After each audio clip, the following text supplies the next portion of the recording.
Hey, everybody. This week, we talked to the creators of Shakespeare's Macbeth, a rock opera featuring Jeff Scott Soto. We're going to talk to Greg Cherone, John Bettencourt, and Robert Clapp Jr. So let's get to it.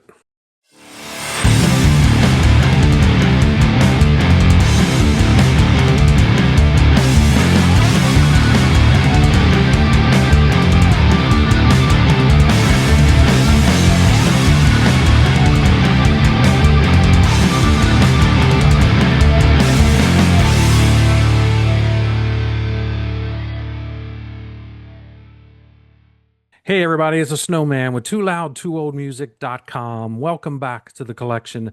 This week, I've got a great episode for you. We're going to talk Shakespeare's Macbeth, a rock opera that features Jeff Scott Soto on vocals. And with me is the adapters of this rock opera, Mr. Greg Cherone, Robert Clapp Jr., and down below is John Bettencourt. Welcome, guys. Howdy. Hello. Hello. Yeah, thanks for coming on and talking to me. And thanks for Thank you too. sending me a preview of the rock opera. I've really enjoyed it. So let's get into the album and the idea of the rock opera. Who came up with the concept in doing this?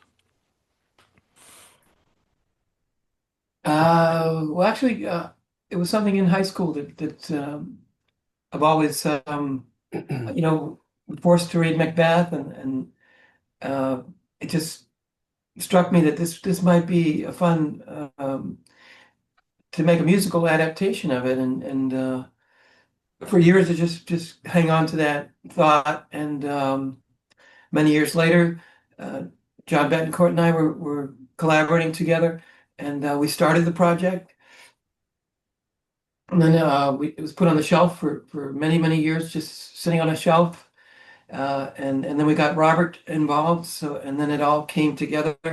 Uh, Robert's not only a singer-songwriter, but he plays all the instruments, and he's got recording skills. And so it's just the team really came together when Robert got on board. And later, much later, we got Jeff involved, but the concept was the adaptation was the three of us The together. three. Um, yeah. Yeah, I mean, you couldn't pick a better story to tell, even though it's not Well, the happiest of stories and it's hard to root for the guy, but there's just Right. something true. fascinating about the book, It's not about an Macbeth. uplifting. It's a very tragic story, but I think an interesting story to be told, and I think we did a terrific job in kind of really just condensing the bare bones of the story and presenting it in this very unique way. I want to let the others talk, but that's just All my right. opinion. Okay. John, how did you and Greg meet? Because I guess you guys have played together before, I guess back in the 90s. I've found videos and stuff of you two playing and stuff. So how did y'all get together? Um, wow, okay. I can't even remember how we get together, to be honest with you. It's a sad, I guess, because of the brothers' collaboration with my brother Nuno and Gary. So Greg reached out to me, said if I want to do some music. I think that's how it went, right, Greg? I can't remember. That's pretty accurate. Yeah. Yeah, thank you. Okay. Good. I knew, so yeah, I didn't expect that question. But anyways, yeah, we got together and we had a lot of fun and just you know, just started playing some music and writing together and Just I think the brothers being supportive of Extreme at the time. Right. A lot of family and friends around, and John and I just kind of connected, and I found out that his whole family is musical, and I thought, hey, let's write some songs together, and we formed an acoustic duo, and we were out there doing our thing, and it was a lot of fun. All right. That's cool. yeah, and Yeah, Greg is very motivating. he's very Very motivating. motivating. It's awesome that way. Well, That's why yes, we're here. That's why we're here because of that's Greg that's and then right. Robert came in. Those guys just put it together and got things moving. So I'm really excited about this. Yeah, yeah. Let's go to Robert. Yeah, Well, Yes, find is out there a when you came in question? the picture. Yeah. I gotta get some glasses. Yeah, so I guess I'll answer somewhat of the same question you asked John. Greg and I are cousins actually, Oh, and I had written a musical to the Truman Show, which is going to sit on the shelf probably for a long time because getting the rights is impossible. And we were at a family function at a beach, and I said, "Hey, I knew he was into music. I had seen him at open mics, and we didn't necessarily grow up together and have a lot of interaction, but I knew he was into music, and I knew his brother's story and all that. So I said, "Hey, come check this out." And he came into my car at Hummerock, and I said, "I just wanted to run this by someone. I hadn't really let anyone else listen to it." He heard a few things, and then at that point, we started writing pop songs together. We did an album called Attention, which is under his name out there on Spotify. And then within what, 6 months, he was trying to talk me into working on Macbeth with him, and I wasn't sure if I wanted to do it. And he said, "Well, just listen to this." So he sent me some of the demo tracks that John and Greg had worked on, and many years ago. many Yeah. years ago, and Very Years primitive, ago. very primitive demos. Right. and I heard, and I said, okay, I'll just do one. So I worked on one of the main songs, "A Dangerous Thing," and I said, "Okay, well, send me the next one." And so that's how it started, and it picked up steam from there. And within a couple months, really within a month, but fine tuning and things, we had the bare bones of a full show, taking what these guys had started, and really honoring those tracks that they created in Act One. So That's true. The first few months that the recordings came together, but it was about it was a year at least to get, we're on Fiverr and we're recruiting all these different singers. And so it was approximately, would you agree, about a year yeah, of, oh yeah, a year of solid work I was getting about it to where it yeah. is today, for sure. Wow. Yeah, because we, because we something had to like get this, Lady Macbeth. yeah, something like this Yeah. seems like it would take a long time to put together and stuff. So, Yeah, yes. again, it wasn't just thrown together. Yeah, Well, no, I mean, No, There's a lot of some thought people do an behind it. album and yeah, it's like oh yeah. they can do an album in a month and it's done. But this, there's so much thought that goes into this and research, I would think that it just seems And like there it. was some tension, Yeah. Robert likes to talk about the tension. There was some tension. Things weren't flowing, and Robert and I not clashed, but we had to smooth some things out because the transitions weren't actually flowing as smooth as we thought. And I kind of was I shouldn't say this, but I was kind of I was being a little stubborn. But I eventually came around, and Robert convinced me that Not stubborn. No, that, no, no. that we need to add some things to make the story flow. And so we did, and I'm very, very pleased with the results. Yeah, oh yeah, for sure. Oh, But and I don't think something creative like this could happen without, sometimes there's going to be a little friction, and that's a Right. good thing because, you I was holding out, and I finally saw Robert's perspective because Robert has a background in musical theater. He's performed in Jesus Christ Superstar. He's done a bunch of things, and I have a little bit of experience there, and just taking in everybody's input and trying to make it happen. It was it was a good thing. Yeah.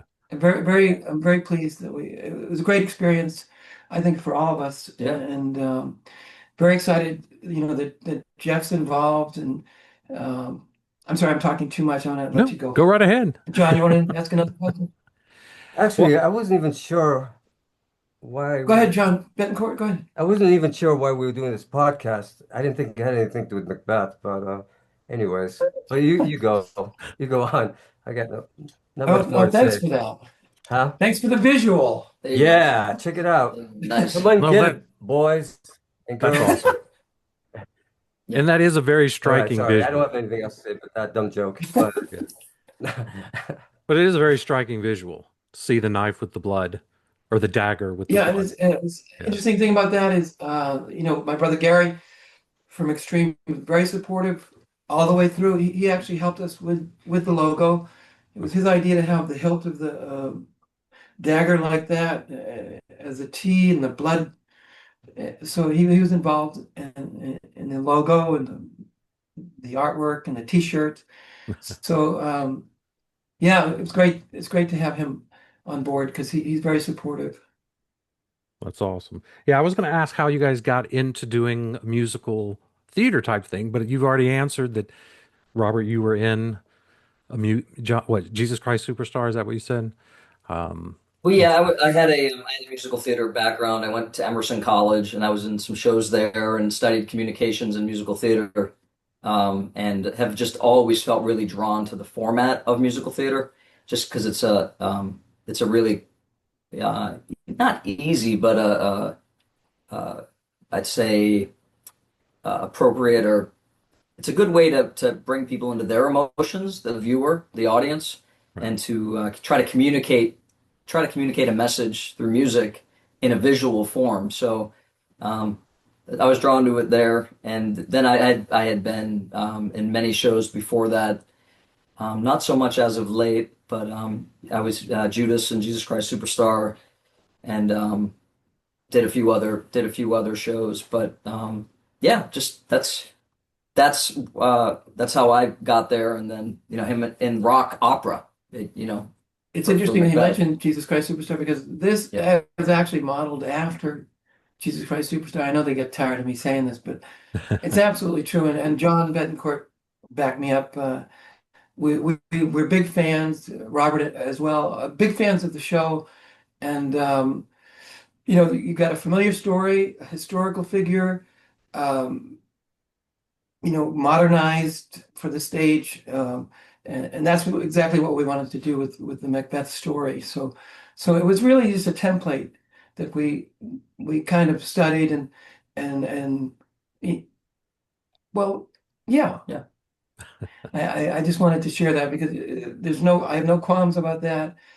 Uh, um, you have all these actors singing and it's just we wanted to try to recreate that kind of thing. Uh, so I suppose you could say it's kind of dated, but it has that 70s, certainly inspiration from Weber and Rice. So I'll be the first to admit that. Uh, I know Robert and John are big fans. So there you go. That's great. Yeah, How did you definitely. go about picking the singers for each of the characters and stuff? Robert, you want to take that? Yeah, I can take that and jump in as I'm missing things. So um, on the original version, I did all the singing for the show. Every single part I laid out, and it gave us an audio format to listen and kind of say, okay, well, this is what the whole thing sounds like together with the singing. Now, what kind of voice do we want in there? So, for example, Lady Macbeth, we will call it auditioned at least four or five singers by having them do a song, and we used Fiverr for that and some personal connections, and so that was through Fiverr. Another one of the characters was through Fiverr. Fiverr's if you've heard of it, it's where you can go and hire singers just by the song, or hire artists, anything. I mean, you can hire many things, Freelance. freelance.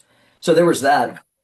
And so I had some friends from my background that sang some of the parts as well.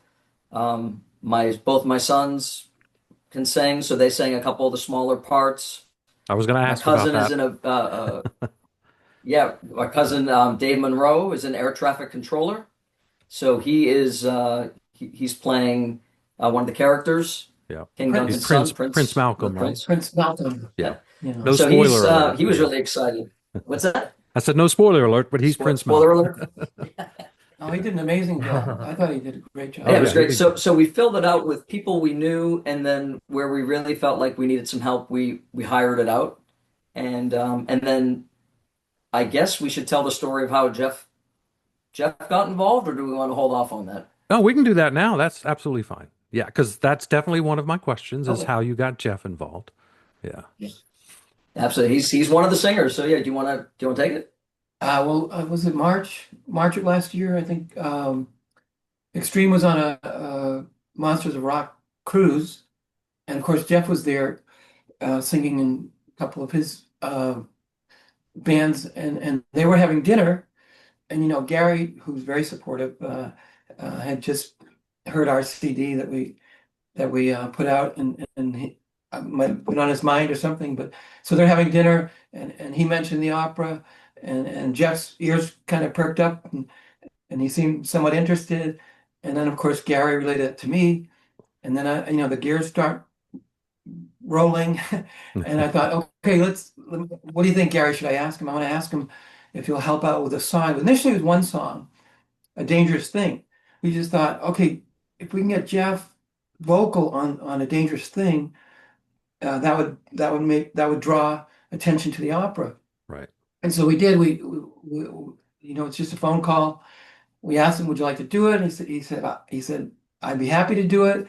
And he made the recording, and I was just shaking my head, thinking, Robert and John and I are thinking, my goodness, Yeah. this is amazing. Yep. Why don't we just ask him to do the whole All the MacBeth. recording? So I know that's bold, Yeah. but sometimes all you have to do is ask. Yeah. And he had we asked. He had some time.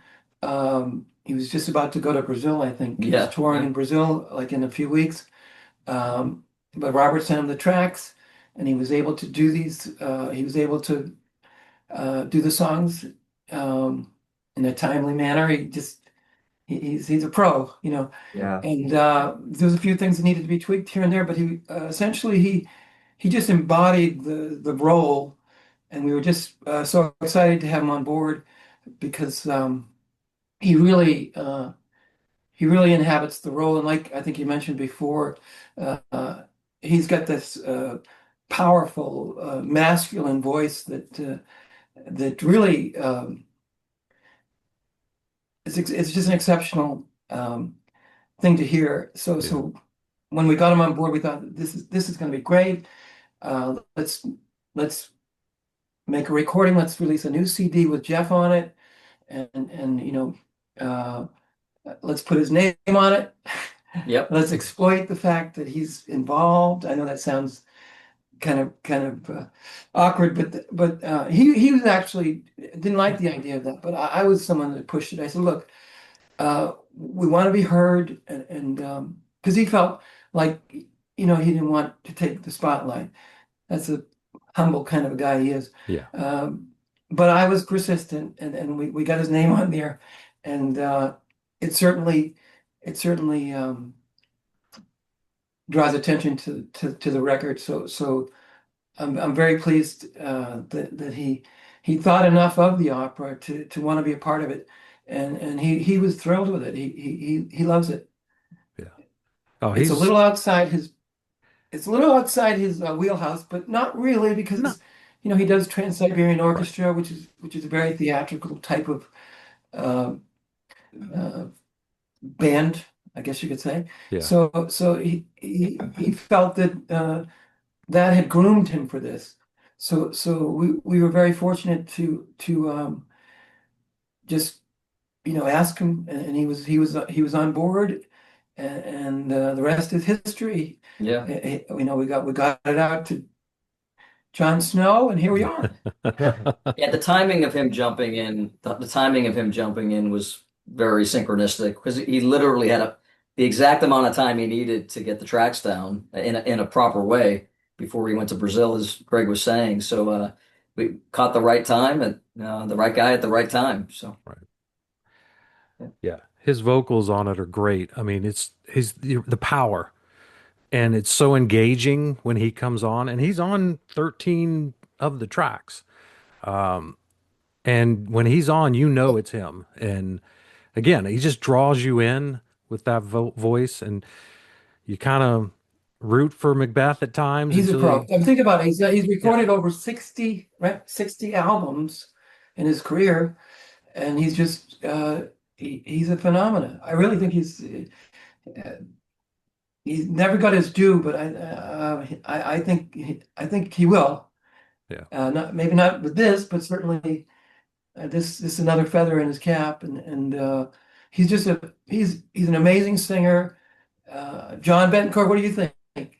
We haven't heard from you. Wait, wait a minute. Are you asking me a question? I What thought it do was you Jon Snow think? that's supposed to be asking me questions. John What in the Bettencourt, what do you world? think? Hey, No, what I John, think is Jon I'm blown Snow, we'll away. see you I'm in blown about 20 away. minutes. Okay, sounds What was good. that? I'll just I sit just back. wanted No, go. John You know what Bettencourt I'm to chime thinking? in a I'm little thinking I bit. wish I had a cup like Robert has, and he keeps on sipping. I'm like, I need something to sip. He probably don't even have water in there or anything. Do we But have a anyways, what I wanted to say was these guys are amazing because I'm talking about Greg and Robert because I'm in Tennessee rocking in my chair and all of a sudden they tell me uh, we're working together with a rock opera. I'm like, wow, it's still on? I'm like, that's amazing because it's been years, so many years. And they blew my mind. I listened to the whole thing and it was like, it made me proud of myself. I couldn't believe what Robert did with the music and what Greg did with the new songs and stuff. It was amazing. So I'm really excited about it. I just want somebody to take it and make it happen. Make you know, the rock opera happen. I mean, I love theater myself. So I'm hoping that, we can get something going with this because That's the goal, right? it's a tough road, We're gonna try to stage it. Obviously, we'd like to stage it and a production. Um, you know, have Jeff involved if he's available, of course. Um, but I think it's be a lot of fun, and that's why we're here. It's just a lot of fun to do and to share with the world, and yeah. Yeah, Yeah. definitely, man. That's Yeah, I was right. going to ask if the end goal was to take it to the stage. And to do that, though, it takes a lot of work to stage one. So what's like, what do they call it? Workshopping, that you have to do kind of thing. And do y'all have Yeah, y'all aren't to that stage, I'm assuming. Oh, Oops. it takes some time. It takes someone who wants to. I've always said we're gonna need a fourth leg, someone that actually wants to help in the business side of it. I mean, I have somewhat of a business background, but someone that really knows what to do to get it to that next level. So we've been putting feelers out there and talking to different people that think they may be able to help.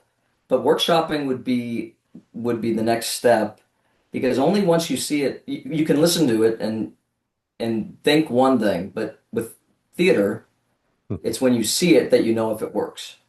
Right. So, there might be something missing or there might be something online that needs to be changed, or there might be just something that different that needs to happen. So through workshopping, or even just attempting to put it on, that's an option. So one way or the other, but yeah, it has to be, you have to see it to see if it really works. Yeah. yeah, I can picture it in my head as it's playing, that's good. but you're right. Yep. Once it's on stage, does it flow the right way? I can see that. Yeah. Yep. So, Yep. all right. Yeah, let's talk the songs and kind of go through the album if y'all would like to do that. Um, Starting with, we're not going to go through every single song because there's a lot of them. So I'll kind of pick a lot of my favorites and stuff from this. And we'll start with the overture. All these rock operas, they need to start with an instrumental. This one sounds like it's pieced together from every single song or most of the songs on the album. Is that what happened? Or is that what you did? Or is it Robert or who Yeah, did the music? that's You did the exactly. music, right? Yeah. Yeah, absolutely. So at one point, Greg said to me, "We need an overture," and I said, "Well, modern musicals, it's like watching a movie, right? You get 3 seconds of credits now, and you get the movie title, and then they're off to the races."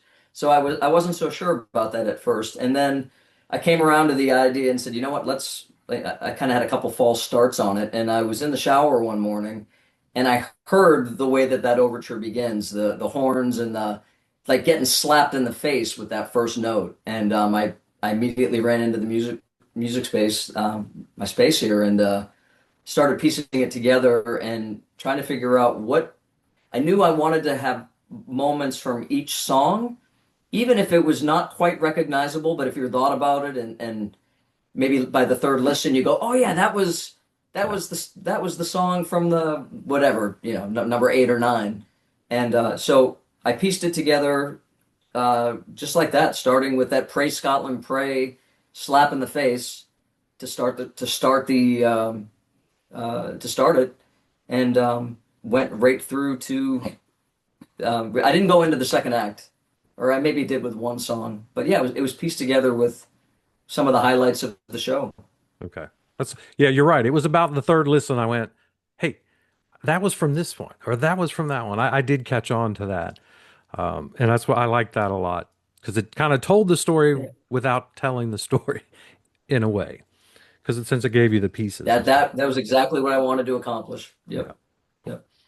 All right. I There's love. actually two versions. There was a short version. I'm sorry. There was a short version of the overture, and I don't know. It just seemed like just let's do it. Yeah. So Robert opted for the full blown. I think it's like 4 minutes. 3.5 something. Yeah. Yeah. We just had to just pull out all the stops and just go for it. So I think Robert had a lot of fun with that. Yeah. Absolutely. All right. Let's You know, see. people are always telling me, oh, it's got to be 3 minutes. It's too long. It's too short. I mean, it's like Mozart. It's like as many notes as should be there. Yep. That's how many notes should be, and that's I think that was Robert's attitude. Yeah. Yep. Well, you're telling a story, so it can be 30 seconds long, or it can be 7 minutes long. That's what I like about the album. It's very varied on the length of the songs. It's just each one seems to be fit perfectly for what it's trying to say. And it doesn't matter how long it is. So it's not like a regular Yep. studio album. So I think you get a little more free reign to do what you want to do on something like this. I think it's very adventurous in that sense. Sure. Yeah. There's minute and a half pieces and that I think really work really well with the other longer pieces. Yeah. Now, Yeah. one of the singers on here I think is absolutely incredible, and that's Abigail Strickland. And she's all three of the witches, or whatever you want to call them. She's just, I mean, she's only in a few songs, but wow, she's got such a great voice. And what did y'all use to trick the voice to make it sound like the three different people? So I have a program called Vocal Bender. It's a Waves plugin. Okay. And so you can put it's still her, but Yeah. it will like kind of give it a different tone. And then the third one had a different kind of tone. Nowadays I can't believe I'm saying this, but AI, I probably could have given them each a totally unique voice. But that's a whole nother podcast. We'll talk about AI and music. But yeah, so that was a program that kind of bent her voice a little bit to make it sound a little different. And the other thing with Abigail is she has a young, vibrant voice, which we wanted because we didn't want the old hag type voice that you'd expect. We wanted more of a seductive, younger female. Well, I did anyway. Yeah. And so when we found Abby on Fiverr, we just thought she'd be perfect for this, and she really showcased in the double Toil and Trouble, which is, as Robert likes to point out, it is total musical theater. Yes. Everything was pulled out of that on that Yep, one. yep. And she did a wonderful. She's from South Africa. Okay. She's amazing. Her name's Abigail Strickland. I want to mention her. Yes. Yeah. Yep. Yeah, Double Toil and Trouble is probably one of my favorite songs on the album. Just Wow. just because of her. It's just, I don't know. She's just really great in that. Yes. Yes. Yeah. Yeah. So, That was probably my favorite one to work on. Yep. and whose idea was to throw a little humor well, in here? Because it is a dark story and it needed humor. And the Porter song A Porter song is just hilarious. It's great. It comes right at the right time when you need a little smile. Comic relief. Yeah. Yeah. And Yeah, that's Shakespeare. He knows when to put the comic relief in there. Right yeah. after the right after the murder. Yeah. Yeah, right after the death. Yeah. Um let's see. Where did I want to And the last song, we're not skipping everything. I'm just jumping around. Requiem for a Tyrant. Um is that a dangerous thing? A part of it in there? Because I picked Yes, up it on is. that. Yep. Okay. Well, I have the speed of dangerous and turn. Yeah, I thought that was appropriate. Yeah. Yep. I mean, it is one of the standout Nice tracks. pickup. Not many people get that. I've listened to this thing a lot because it's a lot, and I've enjoyed it, and I've enjoyed. That's why, otherwise I wouldn't keep going back and listening to it. But it's like each time I listen to it, I find something different that I like. So, so I'm and going a to ask. dangerous thing is really this. Go ahead. No, go I ahead. just want to say a dangerous thing is really the standout track that everyone's talking about. And certainly Jeff did an amazing job. But just to be able to go back to it, and it's really the whole crux of the play is that song, his conflict, and I thought it was just a beautiful thing when Robert decided to go back to that and bring it back in such a way that it's almost subliminal. Um, and a requiem, I think it's very moving for me, Yeah. and you really feel something for this guy, as bad as he was. As bad as Well, I do anyway. I felt something for him, and I think you can feel that in the requiem because it's almost like it's not a tribute, but it's just a nod to what this man was and how far he spiraled. Yeah. So I was very pleased that Robert was able to go back to Dangerous Thing and bring it back in such a way that I mean not an obvious way. Yep. right. Yeah. There's just hints. Yeah. So I'm going to go to John. So I want each of you to pick a favorite piece from it. So I'm going to start with John. What's a favorite piece from the show? Oh my goodness, that's really hard to pick. It's like picking your favorite son or your favorite daughter. Yeah. Uh, I don't know if I can do that because there's a, there's a lot of favorite things of mine, and it's hard for me to. It's it's just a different feeling. I mean, it's all good. It's all good. It's just a different feeling, a different vibe, and I love it. And I wish, um, of course, if I was to pick one, I wouldn't pick my own. But that's the problem. I can't pick my own, Well, so you can pick your own. no. But Of I'm course you just, can. I'm kidding. I'm joking around. I would, no, but no. I'm sorry. I'm gonna have to pass on this one.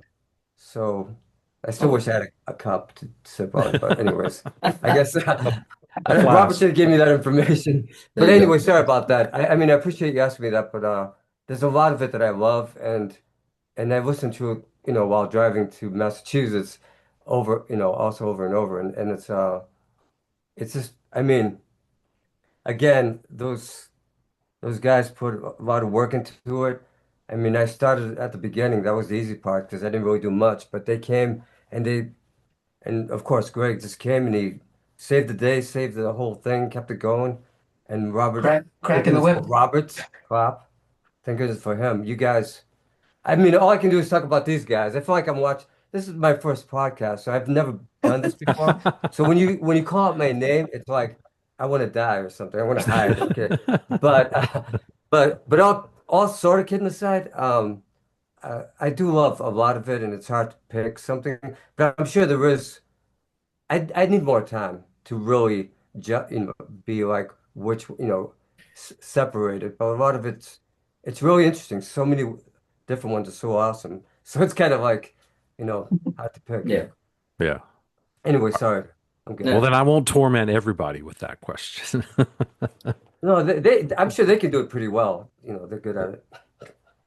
Yeah, I think there's a John that for me the run from it's not one song, it's a run of three songs going from Macbeth's Dream to Double Double into all that makes me All human. that keeps Keeps me me human. human. Yeah, Yeah. so that all that keeps me human. That three Oh, run for Yeah. me, like when we got there, I was like I would listen to the second act while we were developing it, and I'm like that. Yeah, it just yes. really it. Picks up I steam. really enjoy that part. Okay, I'll take that one. I like that one a lot too. I like that. Yeah. Three very, and they're all very, very unique feels, and Yeah. the way that they all come in play. So Yeah. All right. Absolutely. Another standout track on this thing is All My Pretty Ones. And Oh, talk. that was going to be my pick. Oh, okay. That was going to be Awesome. my pick. That one, Me God, I mean, too. I like that one too. it's such a just tragic moment when Macduff finds out. It is Macduff, right? Did I just get that? When he finds out the family's Correct. yep, gone. And when he gets to the piano and then that part where he solos, oh, it's kind of gut wrenching at you, actually. So good It job sure on is. that And one. I want to mention Charlie Bonnet. Charlie, who played, who sang the role, is a good friend of Robert's from college, right? in college. And he recruited him, and he was perfect for the role. I thought he did an amazing job. A nice contrast with Jeff. Mhm. Just a very emotional, this loyal, avenging Macbeth. Heroic. It's a heroic voice too, I think. Right. Very, very heroic the way he Yeah. sings it. And, yeah, and very, very. That's the one for me anyway. Very moved by that when he sings about his family, losing the family, and how he must also feel this as a man, Yes. and um, was address it like a Man, man, but but feel it. also feel it because his family was just slaughtered by this Right. bloodthirsty king, and yeah, I thought he did a terrific job with that particular song. He did a terrific role throughout, but Throughout, that yeah. was the one that really was very moving uh, for me anyway. Charlie Bonham, Yep. great singer. And then I also love throughout the lyrics of this, you definitely pull straight from the book or the play. Because I love like the Tomorrow song with Jeff and the sound and fury signifying nothing, that kind of pulling Oh, all those phrases out. absolutely. I The loved soliloquy, spoken hearing word. those all the time. Yeah. And We I'm kind of sure, bent the rules there a little bit. Because, well, it's not actually sung, it's spoken word. But, we had to get that famous Tomorrow right. soliloquy in there. And Jeff did an amazing job with spoken word. I mean, he's totally immersed in the character at that point. And uh, I mean, I think he asked us to coach us, but he did I think just a few minor. He did a wonderful job. He had a total grasp of the character at that point, and kind of bent the rules a little bit because everything's supposed to be sung, but it is spoken word, and we kind of just bent the rules there a little bit. Yeah, little, I mean, but he's still somewhat. There's a musical tone to it. So it's That was very absolutely, and that was the design of it. Was you'd feel the rhythm of the spoken word, yeah. and every now and again it would almost sound like it was being sung, but it wasn't. And that to me, when you listen, when you watch all these versions of Macbeth, and I haven't seen them all, but I've watched many takes on that soliloquy. Um, I said it's got to be special. It's got to stand out. It has to be able to stand up against anybody else that we've seen do it. So and be its own thing. Yeah, Well, Jeff awesome. killed it. He did. He did. I mean, actually, everybody on No here pun did. intended. Yeah, Yeah, he killed a lot of people. you guys. Yeah. That's a good one. All right. One thing, there was a theme with Shakespeare. I was trying to pull up some Macbeth stuff, and you captured a lot of it because a lot of Macbeth he has one theme that's sleep and dreams, and you capture that in several different parts of the story. When the king goes to sleep, him and his wife before he's killed, Jeff has I don't know if he's really sleeping, but he has the hallucinations with the Macbeth stream song. And then, Absolutely. And I think there was sleep deprivation going on there. So yeah. just my opinion that there had to be some hallucination. I admit. Oh, yeah, to finish. He's going somewhere with the Go question. ahead. No, and Sorry. then I was gonna say Lady Macbeth in Rinse Away when she's like sleepwalking or whatever, trying to get the blood off her hands. I loved how you captured all of those important elements into the story. And I'm sure that was intentional. Like, yeah, I'm just like, how did you pick what to touch on is kind of what I'm Well, interested. obviously we wanted to pluck the most The through the line. most memorable uh, Right. uh, parts of the dramatic presentation, but there was actually a few things that I felt weird about not including. But I think as Robert likes to say, there's a string that flows, and even if you're not familiar with the story, uh, you can somewhat follow it. And if you listen again, maybe a few Mhm. times, uh, it will start to it will start to settle in, and you'll know exactly where we were going. So, it's interesting when you hear songs that you've never heard before, um, particularly ones that have a thread and carry the story. You have to be open to that kind of thing, and I think there's an audience for that. Certainly, Robert and John and myself love that kind of conceptual uh, rock opera type albums. Tommy. Yeah. What was another example? Quadrophenia, Okay. things like that. Uh, uh, yeah. Okay. I'm sorry, I keep interrupting, John. Go ahead. No, you don't. You're fine. No, Um, no. trying to find my last notes, and that was the last of my notes there. So, so yeah, what do you want everyone to get out of the play or this musical? Because I mean, I know this is not available for sale. It's just promotional.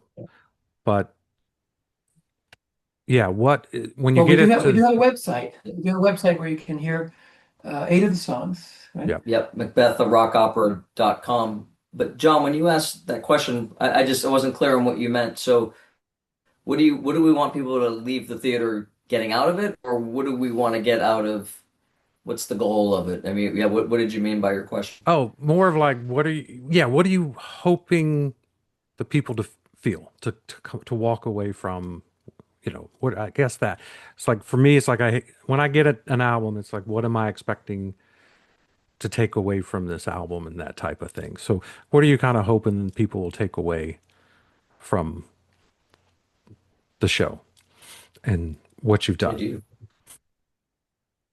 Well, one of my goals was to bring the story closer to people that may never pick the play up, and you know, I think there's an educational angle here, but certainly, when you talk about Macbeth, even if you're not familiar with the story, oh, that's the one where he kills the king, right? So Yeah, people have somewhat of a familiarity with it, and I just thought, if anything, this will bring people closer to the text.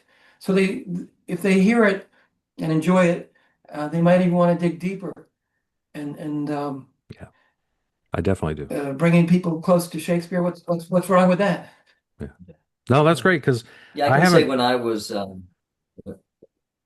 I haven't read John. Macbeth since high school, so long eons ago. And now I'm interested in picking it up again and kind of going through it. So that was my take from it. Yeah. But you were going to say something, Robert? Yeah, I hadn't actually like, I mean, for all the theater I've done, I had never seen it that I can remember, and I had never read it. I had never picked up the book and read it myself.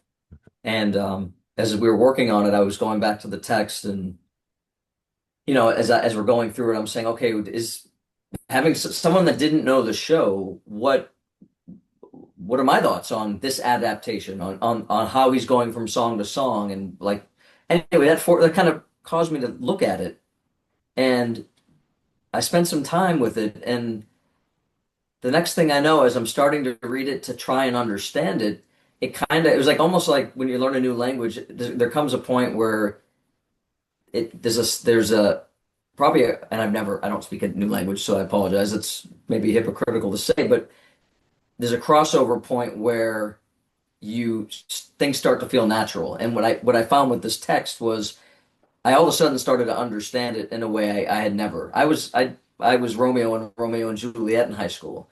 Not a clue what I was saying, right? I mean, it was.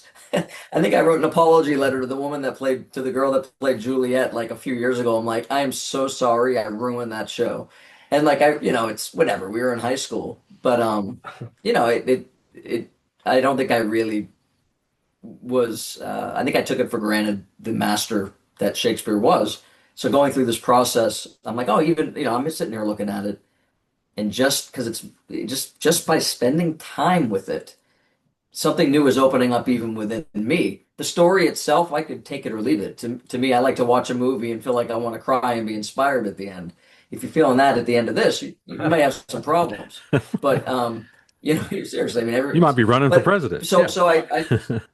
so for me, as I'm going through this, I'm like looking for the light. I'm like, okay, where's the light here? Which is why the MacBeth character was very inspiring to work on those songs with him, because he really he's the light in the show, Right. and he's tormented essentially in the second act. So and then he gets his revenge. So yeah, it was a cool process.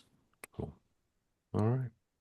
Well, thank you, gentlemen, for joining me. I really appreciate you taking the time to walk through this. And for everybody, again, this is Shakespeare's Macbeth, the rock opera. I'll put a link to the website in the video, Terrific. in the text of the video, and we'll hopefully get people more aware of this and get the word out there as much as we can. I'll do a post on my website as well and hit all the socials. So I'll try to get it out there as much as possible.